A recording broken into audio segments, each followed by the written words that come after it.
Welcome back to Weekend Express. It's now just about 27 minutes to 9 o'clock, and it's time for us to have an interview.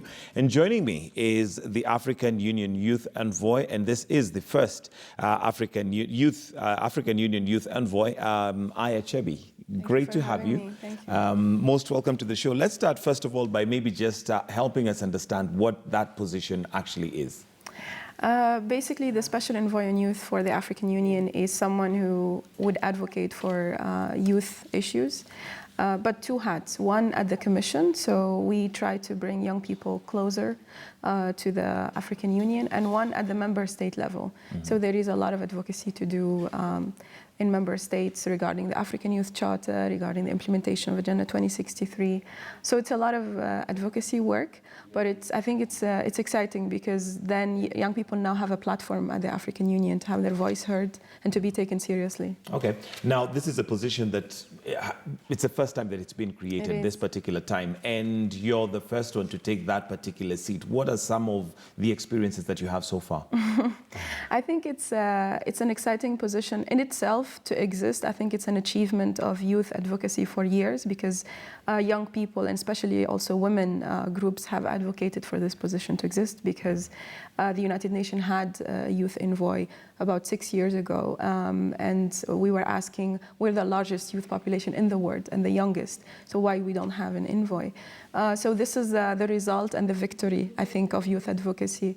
Now this, because it's the first, it has a challenge and opportunity to craft it, to shape together with young people. What do we want from this office to do?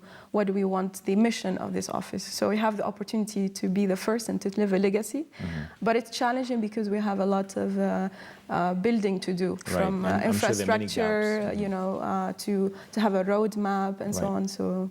But also to sit in rooms where I find myself the only young and female, around older men who are taking decisions for our population, and that's also challenging. Yeah, that must be, what's the right word, tricky, that it's first of all, you're young, so there's already, I don't want to call it discrimination, but there's already a perspective that people have towards the youth, and secondly, female. And like you mentioned, this is it's a global, you know, platform where you have people who have vast experience and, for want of a better word, much older.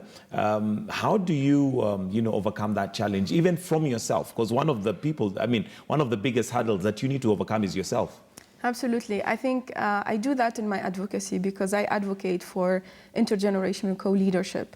We have today the average age of African leaders at 66 years old. Correct. And the average age of the population at 20. So we have more than 40 years gap in leadership.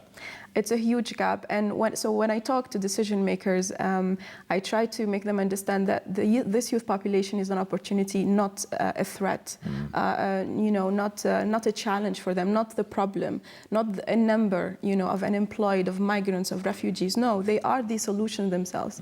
And then when I talk to young people, I also try to bring them to the table to master the tools of dialogue, because we are also, you know, we're radical, we're disruptive. This is being young. Right. And so we speak our own language, but we need to master the tools of dialogue to sit in the diplomacy space, to sit on the decision-making table, and to make them understand our issues also in their own language. And so this intergenerational co-leadership is very important. It's not saying you all now we're going to take the leadership and you all are irrelevant. Right. And it's not also saying that you lead us and we just follow. It's saying that it's time for both of us to co-lead. For partnership, let's also be in the system ourselves so we understand it, so we can lead it. And we cannot inherit systems we don't co-design. We have to be part of it now, and we have to shape it together. How is the uptake from the youth? Because like you mentioned, they have their own way of doing things. They have their own language, which sometimes the older generation may find either threatening or not very friendly. And to be honest, on a negotiating table, there needs to be some kind of rapport. So how have the youth taken up the diplomacy language, as you call it? I think taking also the diplomacy language doesn't mean that we do not stand up for our values. It means that we need to be more strategic. And I think we still need a civil society that is a watchdog of government and that is challenging the government. But I think we need young people in decision-making positions as allies to these civil society organizations to move the agenda forward.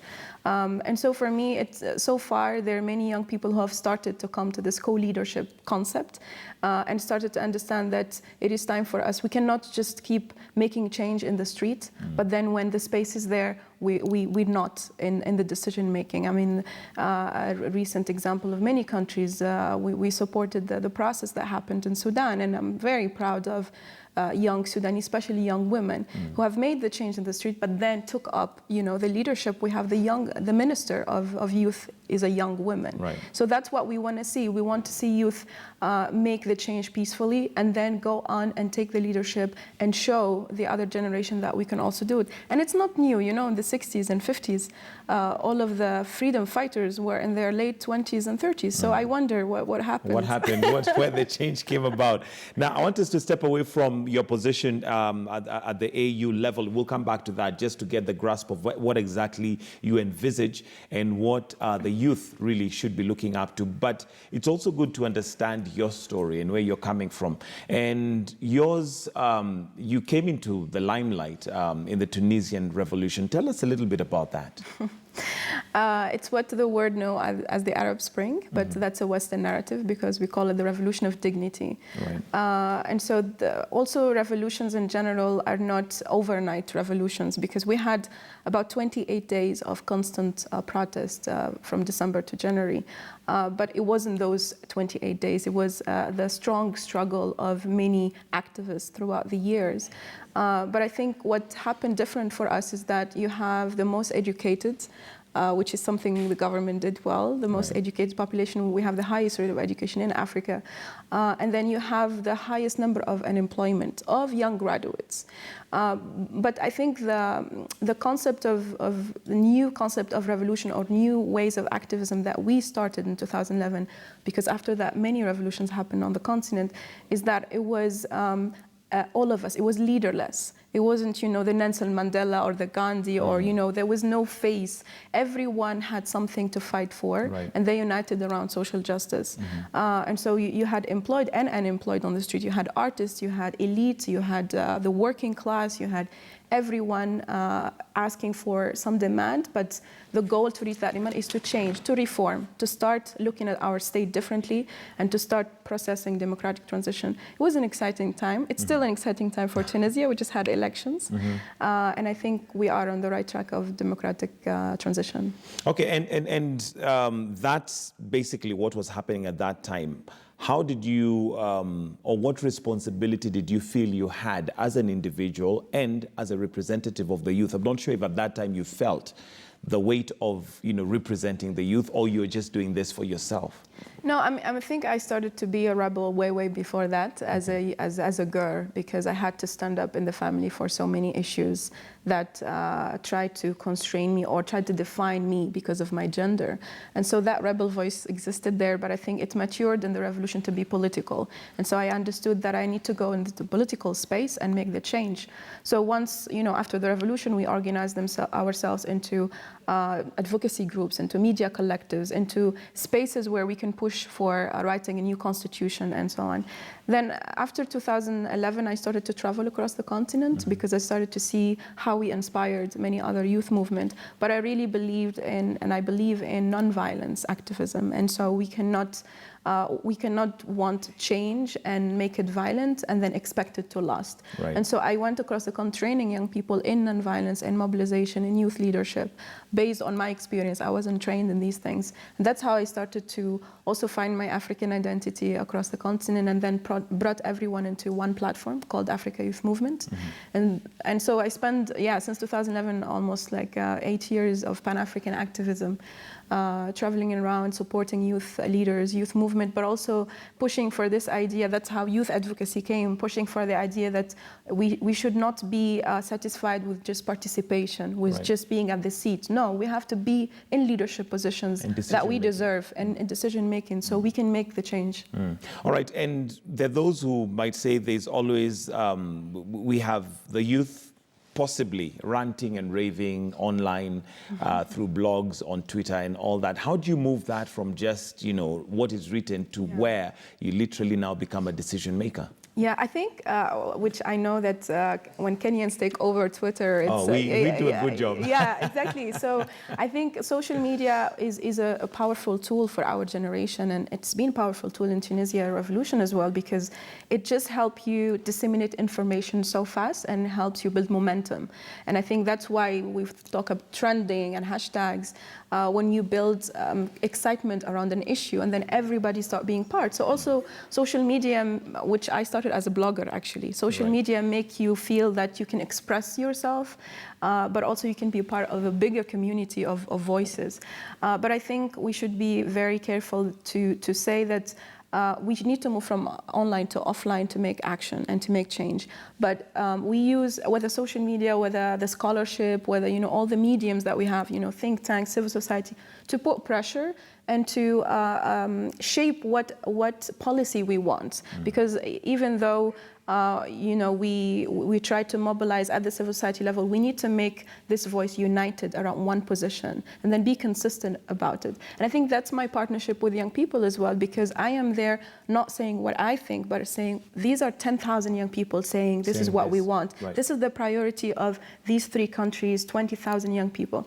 That helps for the advocacy, because we want to change also this top-down leadership that I decide and then I project to the rest of the population. No, the population has the solution. All you need is to take it up, put it together, and implement it. Right. Okay. And you've done that well, because by virtue of the fact that you are consistent, like you're saying, you kept doing that. But what experience did you draw from the Tunisian revolution that you can now share with other youth in Africa who feel possibly their voice is muzzled?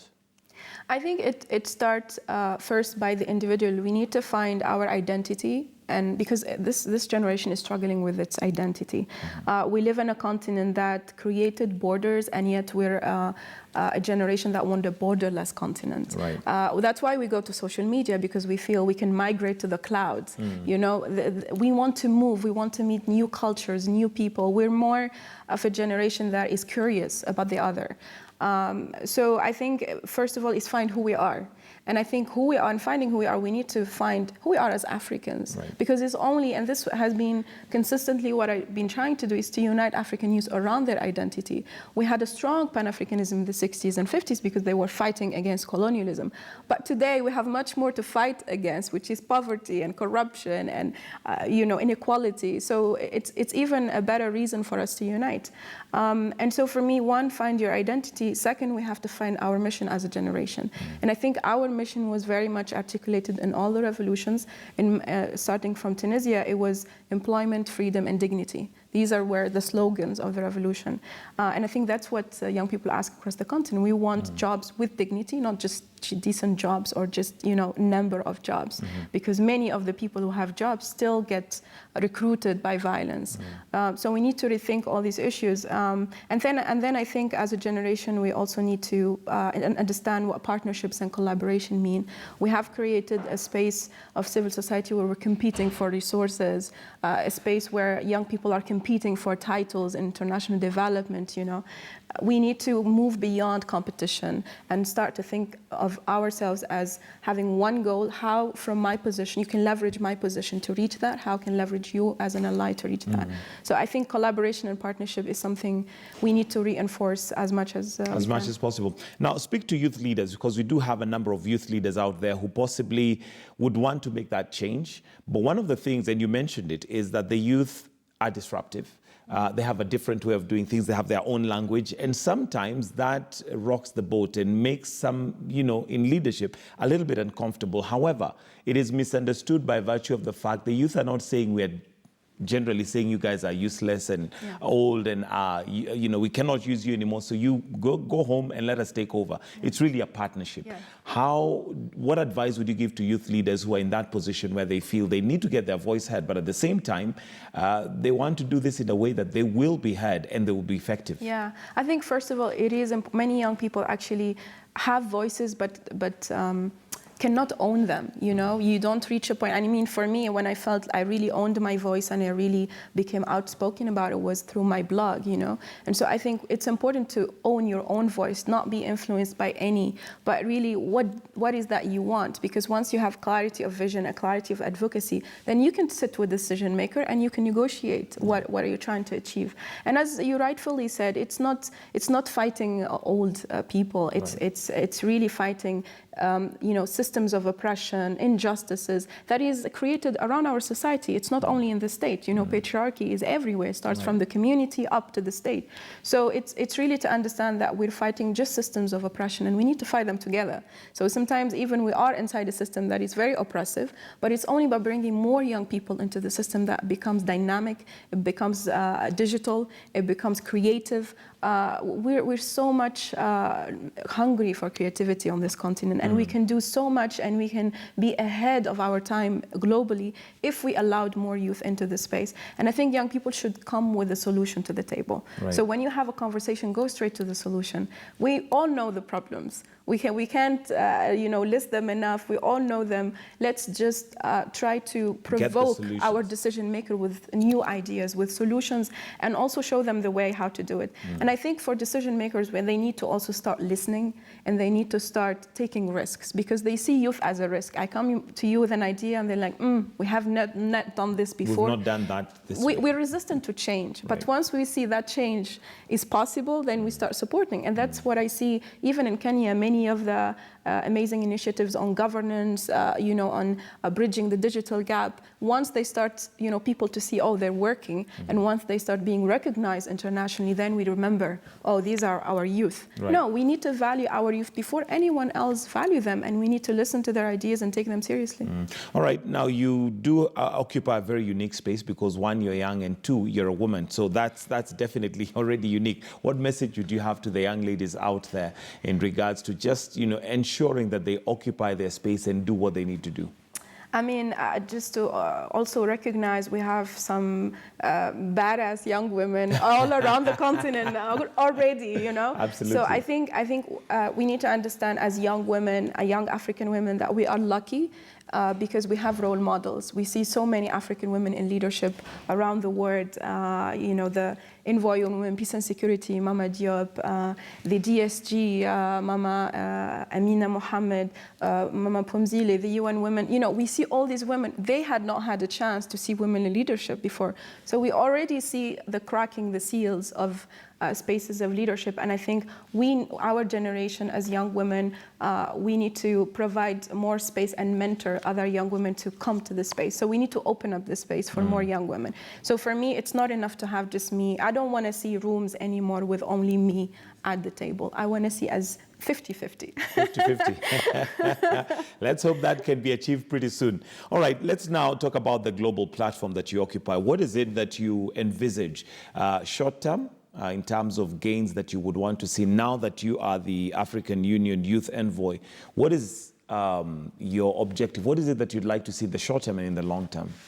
So since my appointment, I started to have consultations with youth to shape an action plan that was mandated by the chairperson of the African Union Commission, His Excellency Moussa Faki. And so in October, I launched 2019-2020 action plan, which guide my office work. And there are a couple of things we want to achieve, but I think the legacy of it is to bring the AU to the grassroots, because the African Union is not like other intergovernmental organizations. We don't have presence in countries. We have a couple of AU missions and envoys to countries, but young people always ask, we don't know what the AU is doing. We don't feel the presence of the AU. So next year, which is why we are here in Nairobi, we convened a workshop on coming up with a strategy for next year to do exactly that. And we're going to do a tour, an Africa tour with people people who have structures in the AU, primarily the AU Youth Advisory Council, that was also appointed by the chair, and 9 young people from all the regions.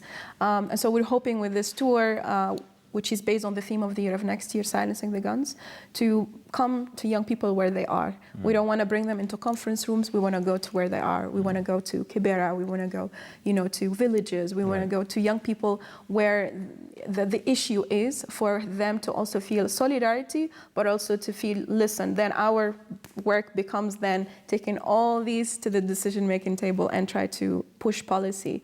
And I think the major policy that I really want to push for is the nexus between youth, peace, and development. Right. We've been talking a lot about youth, peace, and security, and we are very proud that we gained momentum around that at the UN and in the AU. But now we need to direct all the funding, all the attention, all the policy into development. That's what young people are asking for. All right, I want us to take a short break, then we come back and maybe just nail this and see how that youth, peace, and development works and how you envisage that too, and possibly just give advice, particularly to the youth who feel that they're in a space where they can do something, but they don't know how to. So we're going to take a short break, but do stay with us right here on Weekend Express as we continue with Aya Chebbi in just a bit.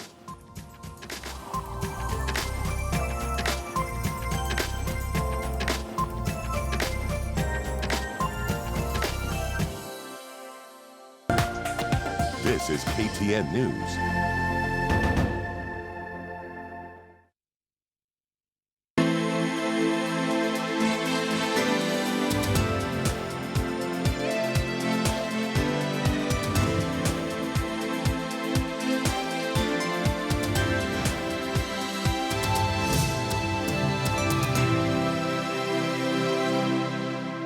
Water Sector Trust Fund, Water Fund, is a state corporation under the Ministry of Water and Sanitation and Irrigation mandated to provide financial support for improved access to water and sanitation for the undeserved areas in Kenya.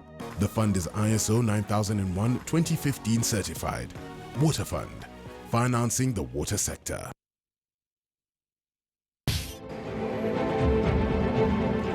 Politics covers our public affairs. It's all about debates, diplomacy, and governance. It's about priorities, resource allocation, and utilization. We have you covered on all this and many other fronts.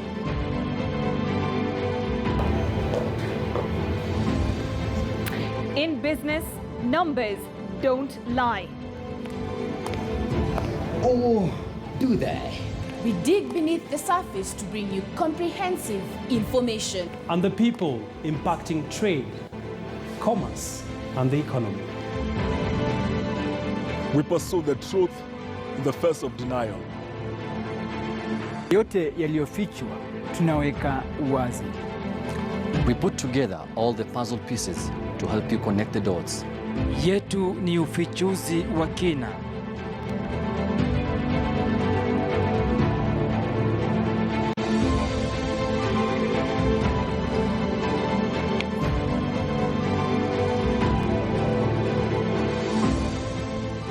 We've mastered our moves to ensure you're well informed on everything sports. When all is said and done, we stand for the people. We bring you stories about people, their lives, their joys, and the challenges they face. We tell their stories because they matter.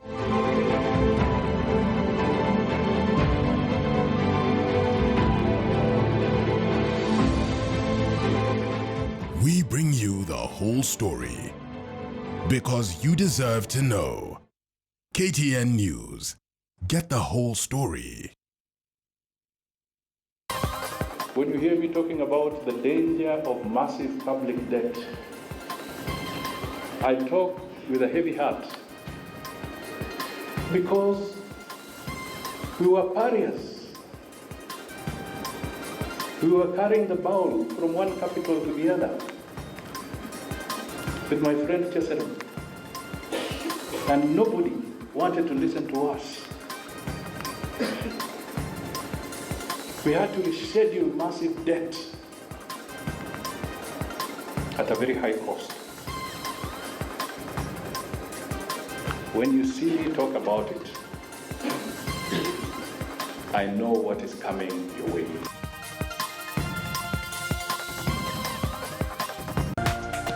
This is KTN News.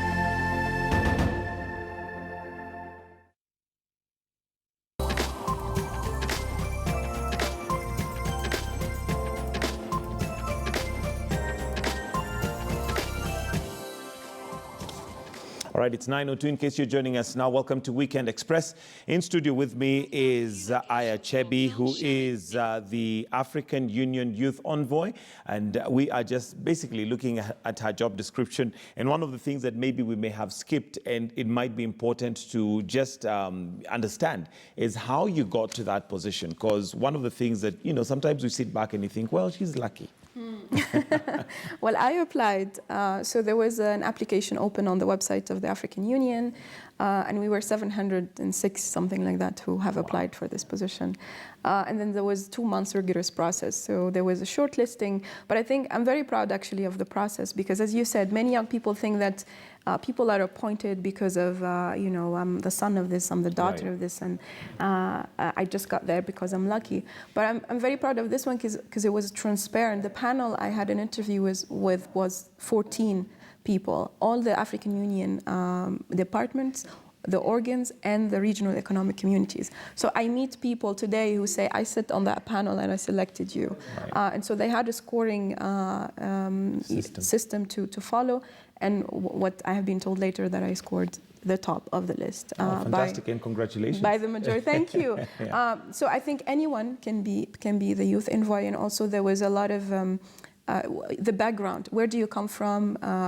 Also, people can judge with that. So if what have you done in your life to be in that position? And I think do not judge yourself on what you do. You can be in civil society, you can be in academia, you can be whatever you are, as long as your mission is clear. It's youth advocacy. Whatever you contributed to youth in any field, you can be the youth envoy, because that's what I wake up on every day, and that's what my mindset to in every table. I am here for the interest of young people. It doesn't matter the issue in agriculture, governance, gender.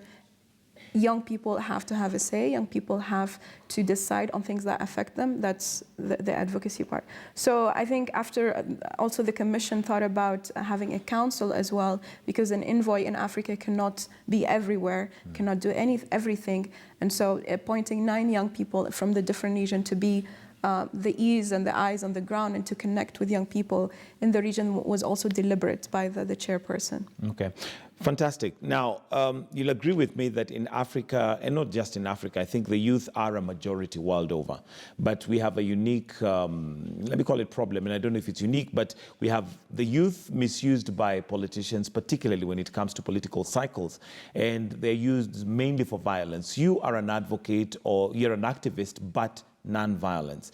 What would you say to the young people in terms of having a voice without necessarily being used by politicians negatively? I actually don't understand, how do we allow ourselves to be used or manipulated for things that will happen for 1 or 2 days and then it's gone? And it's gone. Is the kind of change that we want to have? And yet, sorry to interrupt you, and yet when you look at the conversations that go on online, sometimes they're very intelligent, but something just happens when politics comes into play, and suddenly the youth lose it, or we lose it. Yeah, I think there are many intelligent young people, and I think our generation is one of the better educated generation compared to other generation, because we have more access, even though we have a lot of marginalization. But I think even if we are intelligent, when we lack the methods of how do we want to make change, then we can be subjected to some of this manipulation. And I think we shouldn't allow ourselves, because even if we lack the message, let's go and get the skill to get the message. If I think this is I want to influence, I don't know, a student union in my university, and I want to influence decision making, but I think to be used by a politician, I can get my way, faster. That is not sustainable, because if that individual leaves, then you're done, right? But if you prove your leadership and climb the ladder and consistently advocate, then you will be maybe the person who will take that decision. So I think we need to be, we should not think of today, we are a generation that should think of the next generation right now and think of tomorrow. And I think being manipulated or being recruited to violence is a temporary thing. Right. We should be decisive and bold to say that's not the future we want. I don't want just like $50 to do this or $500 to join a violent group and then die as a martyr. Why do I live my youth like that when I would have the possibility? And it's not easy. You know, when you are an activist, is exhausting. When you are unemployed, hustling, you know, throughout your youth in a continent that is the richest, and yet you're like hustling every day for your work. It's not easy, but we need to decide and say, it is not easy, but we need to get to the leadership where we will change the reality of our peers. And so I think it's a decision to make, but also the peers who are ambassadors of peace and the people who believe in social justice, nonviolent activism should also work with their peers. We cannot allow our youth to die in the Mediterranean. We cannot allow our youth to go to these spaces where they were promised things that will not happen, and we know it's not going to take anywhere. So it's our responsibility as well. How do we change the mentality? Because you'll find that many would probably want a revolution, and maybe that's not a revolution, but something that benefits me today. Whereas for an activist, you know that deep down, what you're doing today may not necessarily benefit you directly. It could be for the future. Yeah, no, absolutely. And I think the revolution is here. That's where we should start. It's in the mentality, and there is work that we need to be doing as a generation with the help of other generations to change the mentalities. We have been socialize and grow up in systems where it works only that way. And so if you do one thing different, then you become a rebel. I mean, I've been tagged as a rebel and a radical for saying things that are basic, you know? These are my rights as a human being, you know, saying that I'm a woman, I want to live by myself, or I want to study politics instead of teaching, you know? But seen by others as like radical. Yeah. So we need more of us who would be who we are ourselves, who would want to be what we want, to be the majority, not the exception. I think that's what we need to be doing. But just back to your point, I think we need to look at history and learn from it, honestly, as us, like the millennials. We cannot keep repeating the same mistakes of history. If we saw in some countries in Africa that manipulation by politicians didn't work, then why do we do it? If we saw that when conflict erupted because of tribalism and ethnic rivalry and it didn't work, why do we do it? Let's learn and let's move beyond this ethnicity and this tribalism and this manipulation to say this is the future we want. I'm actually not gonna be manipulated by you because I have a brighter future. Absolutely. One of the things that we must build is an economy that is stable, because one of the ways politicians manipulate the youth and generally people is because they keep you poor. That way, for a morsel of bread, you're willing to go to the streets and burn tires. But that's not a solution. That's very temporary, like you put it. The economy, yet the youth are the greater number. What message would you have to the youth in terms of looking further, seeing the bigger picture, that economy is what is with time going to give us a bigger voice so that we're not being manipulated just for basics, you know? I think we should focus our energy on being creators of jobs and of opportunities rather than seekers of job and opportunities. Because sometimes we underestimate ourselves as young people because we've been told all the time, you're young, you don't know, you don't have experience. You go to have a job and they tell you, show us your 5-year experience. Where do I start, you know? And I think we should start being confident enough to say, I'm actually not even looking for the opportunity. I am the opportunity. My mindset, my idea, my creativity is the opportunity. So that takes a lot of boldness and confidence and to believe in our power as a generation to make change. But also, I think we shouldn't we shouldn't forget that the youth who have layers and layers of marginalization. You can be young, female, at the same time refugee, with disability, and you go on the list. So these are young people that we should fight more for their rights to be protected and for them to have the opportunities they deserve. Okay, and as we wind up, to the leaders, we have leaders who possibly have, been there for many years. They've been there for years. I mean, there are countries, even within East Africa, for example, where you have leaders that have, or let me not even say leaders, youth who are 35 years and have never seen another president. They've only seen one president. Definitely, that's not creating space for the youth. What would you say to those leaders? Just to get back on the economy part, because it's really important, I think we also need to own the means of production. Right. We talk in the African Union about CFTA, the Continental Free Trade Area. We talk about industrialization. But really, do we own the means of production? And in many of the meetings I have with young people, we try to advocate for agriculture to be cool, you know, for people to go back to where the economy is and drive it. And then on the leaders, I think they should listen. I think that's like a basic exercise of humility to do. They should listen, because we cannot keep ignoring the most youthful population in the world. It's 65% under 30. In some countries, 72% under 30. The other thing is, what we maybe said at the beginning is, we shouldn't look at youth as a threat. Right. Let's change the perception of how we look at young people, how we look at our generation. And let's not just do tokenism, you know? Now everyone put in their speech demographic dividends. Right. Youth as an asset, youth as this. No, we want to see, as a leader, concretely, what have you done? Have you implemented the national youth policy? Have you put a youth fund in place? Have you mainstreamed youth participation? So give us result. We are an action-oriented generation. That's what young people ask in the street. Absolutely. We cannot keep listening to what you're saying. We want you to show us with your action.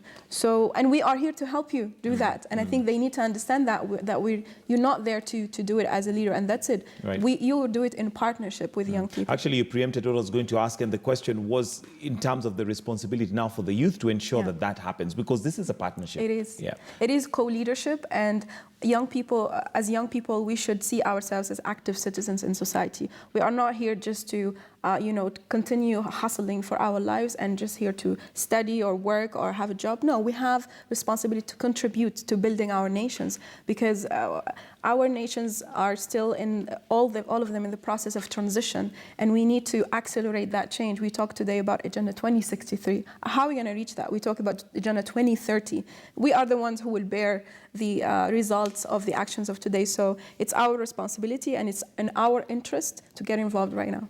All right. And, well, we've talked about your very serious side of work.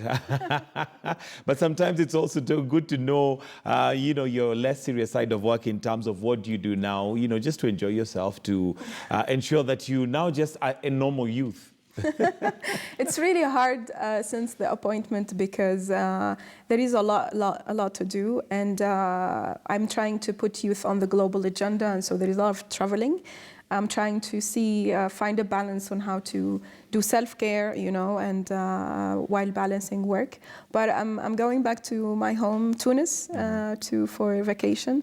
So I'm hoping can relax finally and be ready for next year. Do you keep in touch with, those people you grew up with and the younger people who you went to school with?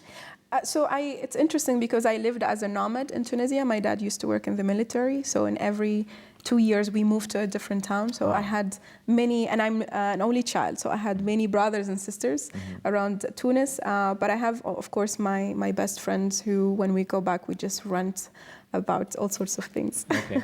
And now that you're in Kenya, have you learned a little bit of Swahili? Kidogo Kiswahili. You're doing pretty well, I must say. You're doing pretty well. And I'll give you a chance then to, just wish people out there Merry Christmas and a festive season. That's your camera right there, the one written 3. So go right ahead, and you have an opportunity to just wish everybody a Merry Christmas. Well, thanks for having me on the show, and thanks to Kenya for the hospitality every time. We come back always to Kenya to host meetings and convenings, and I want to wish everyone Merry Christmas and Happy New Year, and hopefully you come back from the break with a lot of energy and hope and drive and guts to serve our continent. Thank you very much, Chebbi, African Union Youth Envoy.